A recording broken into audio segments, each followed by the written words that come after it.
Tomando aqui, eu tive um problema na antiga gravação, tá terrível a minha internet, terrível. Nada presta nesse país, né? Vamos lá, então. Então, voltando, nós estávamos falando sobre Montesquieu, falei um pouco sobre, na aula anterior, a influência e a importância dele, tá? Então, vamos falar agora, nesse primeiro momento, um pouco sobre a filosofia do direito em Montesquieu, a partir do livro Espírito das Leis. Segundo Montesquieu, as leis são relações necessárias que decorrem da natureza das coisas. As leis são relações necessárias que derivam da natureza das coisas. Vamos tentar entender. Tá? Na época do Montesquieu, e até um pouco antes, nós vimos isso em Thomas Hobbes, as ciências da natureza, elas tinham uma grande relevância dentro da epistemologia da época, ok? Então, essas ciências da natureza, o que hoje nós poderíamos chamar de biologia, de física, de química, tá? Essas ciências naturais, que são comprovadas a partir de experimentos empíricos, né? Elas tinham uma grande importância na época, já vinham de um tempo atrás, e o Montesquieu ele está dentro desse cenário cultural, desse cenário científico, epistemológico. Então ele vai sofrer influência dessa metodologia das ciências da natureza, que são ciências tipicamente empíricas, experimentais. Tá? E não é à toa que, como nós vimos, Montesquieu viaja para diversos países, diversas culturas, justamente para experimentá-las, justamente para analisá-las de uma forma mais próxima, de uma forma mais experimental, de uma forma mais empírica. E na perspectiva de Montesquieu, tudo, seja no mundo da natureza, seja no mundo social, seja no mundo humano, seja no mundo político, é governado por leis, é regido por leis. O mundo, então, ele não é regido, ele não é governado, ele não é direcionado por uma fatalidade cega. Não é o caos que dirige o mundo, seja no aspecto natural, seja no aspecto social. Nós podemos, então, compreender o mundo ao nosso redor, seja no aspecto natural, seja no aspecto social, por meio de leis. Vamos imaginar aqui a lei da gravidade. A lei da gravidade é uma lei da física. Vocês lembram muito bem do ensino médio, a história do Newton lá, a maçã que cai na cabeça dele. A lei da gravidade, eu não sei se vocês não sabem, ela não foi decretada por parlamento nenhum. Ela não é uma lei votada por ninguém. Ela é uma lei que foi extraída, que foi descoberta a partir de um experimento científico empírico. Tá? O nosso amigo Newton lá e a maçã caindo na cabeça dele. Então, por meio de um experimento empírico, de um experimento de comprovação, ele chegou à conclusão de que existe, dentro do fenômeno natural da física, essa lei que depois foi batizada como a lei da gravidade. Tá? Ok? Então, a lógica é a mesma. Então, na perspectiva do Montesquieu, esse regramento por meio de leis, que são leis naturais, que são leis que decorrem da natureza das coisas, não são leis feitas por um governante ou por um parlamento. Então, tanto o mundo da natureza quanto o mundo social é regido por leis. Tá? Então, nós podemos compreender esse mundo, seja o natural, seja o social, através de leis. Esse é um método extremamente sociológico. Por isso que o Raymond Aron, na minha visão, também tem muita razão em dizer que Montesquieu talvez seja o primeiro sociólogo, porque ele busca analisar a partir de uma experimentação empírica e, a partir dessa experimentação empírica, ele extrai leis que explicam os fenômenos sociais. Então, a natureza das coisas, a lei é da essência das coisas e dos seres. Por isso que são relações necessárias que derivam da natureza das coisas. Então, existe uma natureza nas coisas. Tá? Existe uma natureza na sociedade. Existe uma natureza no mundo físico. E a partir desta natureza, nós extraímos leis que podemos compreender esta natureza. Tá? Então, a lei é da essência da natureza dos seres e das coisas. Não é, portanto, a vontade única, unilateral de um soberano. E aqui é extremamente importante. Na perspectiva de Montesquieu, o justo vem antes da lei. Tá? Lei positiva. Lembrando que lei positiva é a lei feita pelo governante. Então, a justiça ela é anterior ao direito positivo. E aqui tem um trechinho que eu destaquei para vocês da obra O Espírito das Leis, que é extremamente inteligente, interessante, e mostra essa influência das ciências naturais no pensamento de Montesquieu. Ele diz assim, ó, dizer que não há nada de justo nem de injusto, senão o que as leis positivas ordenam ou proíbem, é dizer que antes de ser traçado um círculo, todos os seus raios não eram iguais. Ora, a influência das ciências físicas no pensamento dele. Ele está dizendo aqui o seguinte, dizer que antes da lei positiva, tá, não existe um conceito prévio de justiça é o mesmo absurdo de dizer que ao se traçar um círculo, antes mesmo nós não sabíamos que os seus raios eram iguais. É dizer, então, é o mesmo absurdo de dizer que antes de traçar o círculo, todos os seus raios não eram iguais. Vocês lembram da física, vocês lembram do círculo, vocês lembram dos raios. Antes do círculo, nós já temos pré-definido os seus raios. Isso é uma comparação que ele traz, trazendo uma analogia com as ciências da física, mostrando que antes do direito positivo, antes das leis declaradas pelo Estado, existe sim um prévio conceito de justo, um prévio conceito de justiça. E da onde que eu tiro esse prévio conceito de justiça? Da natureza das coisas. Então, isso faz com que Montesquieu se aproxime bastante de uma lógica e de uma tradição da época, que é o justnaturalismo. Tá? Porém, ele aperfeiçoa o justnaturalismo, na minha perspectiva, porque ele traz uma certa influência da metodologia das ciências naturais. Então, tanto no mundo natural como no mundo humano, tanto na natureza como na sociedade, possuem leis invariáveis. Nós temos leis, nós temos regras invariáveis que existiram já há todos os tempos e existirão no futuro, e justamente essas regras que decorrem da natureza das coisas são aquelas que precedem o direito positivo simplesmente declarado para o Estado e servem, de certa forma, até como um fundamento para este direito positivo. Então, no mundo físico, no mundo da natureza, nós temos seres determinados, tá? Seguem um determinismo naturalístico. No mundo da natureza, os animais não têm vontade, eles hoje existe a história dos direitos dos animais, mas pula essa parte. Na época do Montesquieu, animal, é res, é coisa. Tá? Então não dá pra gente dizer que no mundo da natureza os seres têm vontade. Eles não têm. Eles seguem determinismos que são pautados pelas suas, muitas vezes pelos seus instintos apenas. Não tem ali uma racionalidade do ponto de vista de uma liberdade de escolha. Ao contrário do mundo humano. No mundo humano, no mundo social, os seres são indeterminados, ou seja, eles são sujeitos a erros. Por quê? São dotados de liberdade de escolha. No mundo social, não existe, então, um determinismo naturalístico. Existe, sim, a vontade livre dos seres humanos, que ora agem racionalmente, ora agem sem qualquer racionalidade nenhuma, apenas a partir da sua vontade.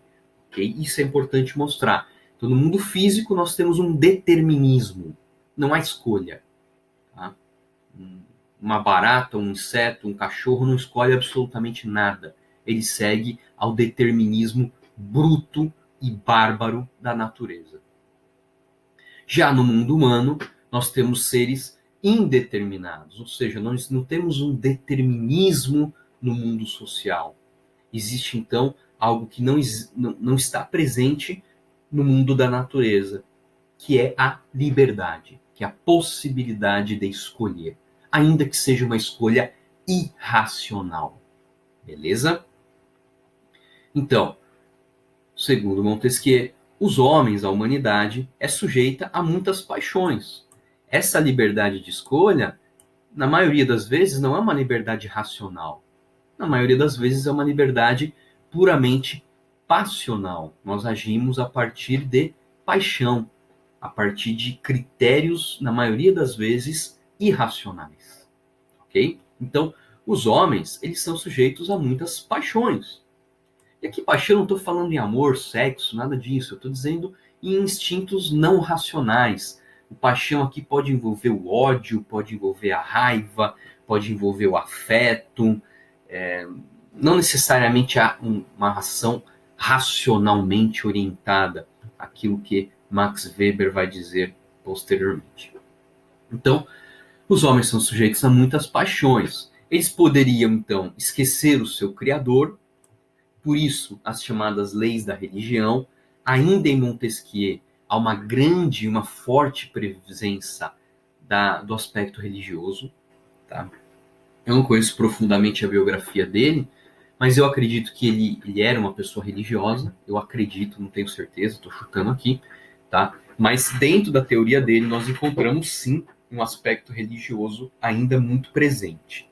Tá? Muito embora ele já está localizado naquele modelo do iluminismo, onde já se admite uma pluralidade de crenças, uma liberdade religiosa. Okay? Montesquieu não é um intolerante do ponto de vista religioso. Então, os homens são sujeitos a muitas paixões. Poderiam, então, deixar de lado o seu Criador. Para evitar isso, as leis da religião. Os homens são muito sujeitos a paixões. Poderiam, então, esquecer do outro e abusar das suas liberdades. Por isso, as leis positivas. Então, olha só que interessante. Na perspectiva dele, se todos os homens, se a humanidade agisse somente racionalmente, a humanidade não deixaria de lado Deus. Se a humanidade agisse sempre racionalmente, a humanidade não abusaria da sua liberdade e não prejudicaria o outro. Sabe aquela história? Que a minha liberdade vai até onde começa a sua? Se a gente sempre agir de um modo racional, isso sempre vai dar certo. Mas o ser humano não é um ser só racional. Ele age e age muitas vezes de uma forma passional. E ao fazer isso, ele esquece e deixa de lado o seu Criador, e ele esquece e deixa de lado o seu próximo, fazendo com que exista um prejuízo a um terceiro. Portanto, para assegurar o respeito às leis naturais, as leis naturais elas não têm uma autoridade comum para serem cumpridas, a humanidade foi obrigada a dar-se a si mesmo as leis positivas. Esta sim como uma autoridade comum para fazer cumpri-la. Nesse aspecto aqui, a teoria de Montesquieu se aproxima bastante do justnaturalismo presente já em Thomas Hobbes, no sentido de que as leis naturais são boas, têm validade, têm uma racionalidade, só que sem a força do Estado para fazê-las cumpri-las, elas são simplesmente mandamentos da moralidade. As leis positivas, então, viriam para reafirmar essas leis naturais, mas agora com o braço forte do Estado para fazê-las serem cumpridas. Nós temos aqui uma perspectiva nem tanto de validade, mas uma perspectiva de eficácia da norma. O direito natural é muito bonito, é muito cheirosinho, é muito legal, só que é simplesmente um mandamento da moralidade. Eu faço se eu quero. Já a lei positiva do Estado, esta não. Esta tem sanção, esta tem o braço forte do Estado. Se eu não faço, eu terei uma consequência prática, seja financeira, seja na minha liberdade, seja nos meus direitos. Ok? Espero que estejam me acompanhando. Então, na visão de Montesquieu, nós temos aqui um direito natural. Esse direito natural que decorre da natureza das coisas, ele sempre vai trazer um princípio geral, abstrato. É um princípio geral inerente à natureza humana. Então, a liberdade, por exemplo, enunciar sempre um princípio geral. O dever ético geral de cumprir os contratos, o dever ético geral de dar a cada um o que é seu, o dever ético geral de honrar pai e mãe, o dever ético geral de viver honestamente, não prejudicar aos outros. Todos esses princípios gerais, tá, são princípios que decorrem simplesmente da natureza das coisas, ou seja, são dedutíveis tão somente pelo exercício da nossa razão. Qualquer um com 2 neurônios funcionando mais ou menos consegue chegar a essa conclusão, tá? Que é errado não cumprir com a palavra, que é errado prejudicar o outro, que é errado viver de um modo desonesto, que é errado não honrar pai e mãe. Uma pessoa com 2 neurônios, que funcionem mais ou menos, ela sabe disso. Tá? Ela sabe disso. Então essa é a lógica do direito natural. São inerentes à própria natureza humana, tá? E mesmo que não houvesse leis positivas, pela própria natureza humana existiria o direito natural. Tá? E aqui tem um episódio muito interessante, depois vocês procurem no Google, que é o episódio da Antígona, tá? Que discute muito a questão do direito natural, um evento que aconteceu lá na Antiguidade, onde salvo me engano, o irmão da Antígona é uma personagem, ele morre e por um motivo, depois vocês vão ver lá, não quero dar spoiler, o governante proíbe de enterrar esse irmão da Antígona. E a Antígona invoca o direito natural, tá? Independentemente de governo, independentemente de leis, que diz que é da natureza das coisas e é um direito natural de todos nós a possibilidade de poder enterrar os nossos mortos. Tá? É um direito de todos nós, isso é um direito natural, a possibilidade de dar aos nossos mortos a legítima passagem para o outro mundo. E aqui no episódio de Antígona existe uma grande influência da perspectiva religiosa. O procedimento, a liturgia da morte, do velar e do enterrar, é um procedimento necessário para a outra vida. Então, nenhum governante pode proibir que as pessoas deem aos seus mortos a devida liturgia da morte, do velar, do enterrar e do luto. O luto é um direito natural, que nenhum Estado, nenhuma lei, nenhuma Constituição pode impedir. E é um episódio interessante até para os dias atuais, né? Por conta da Covid, muitas famílias não estão podendo dar o devido rito da morte para os seus familiares. Eu recomendo muito vocês lerem esse texto, é um texto muito bonito, é um texto que é poético, é o texto Antígona, beleza? Antígona. Vamos lá então. Então, a lei natural é um enunciado de um princípio geral, é inerente à natureza humana, mesmo que não houvesse leis positivas, haveria próprio da natureza humana. Sua força decorre da razão e não do poder de um soberano, de um Estado. E essa lei natural ela é sempre fixa. Existiu no passado, existe hoje e existirá no futuro. Por quê? Porque ela decorre da razão. Já a lei positiva, ou o direito positivo, tá? O seu objetivo é disciplinar a aplicação prática da lei natural. Em verdade, na perspectiva do Montesquieu, o direito positivo ele não traz nada de novo, tá? Porque ele simplesmente tenta especificar de uma forma mais didática aquilo que já existe no direito natural. Lembra daquela história? Antes de se desenhar o círculo, os raios eles já existem. Então, imagine que o círculo é o direito positivo e o direito natural é o raio. Então, é o direito natural que define a essência e a extensão do direito positivo. Tá? Então, o direito positivo ele vem simplesmente para conceder uma aplicação prática à lei natural. Sua força decorre porque temos medo da sanção estatal. O direito positivo ele não está fundado necessariamente num imperativo da razão. As pessoas obedecem à lei positiva, muitas vezes porque concordam com ela, sim, tá? Mas muitas vezes porque simplesmente tem medo da sanção que pode vir. Sanção no sentido de punição. E a lei positiva, ela não é fixa. Ela tende a ser alterada com o tempo, porque ela está diretamente ligada, muitas vezes, com a própria evolução da sociedade. Então, é muito comum que a lei positiva, que o direito positivo, que é aquele declarado pelo Estado, ele varie, ele tenha variações e ele tenha alterações. A lei positiva, então, de certa forma, ela vem para dar segurança jurídica às relações sociais. Somente com o direito natural as pessoas até vivem, mas vivem em uma instabilidade jurídica.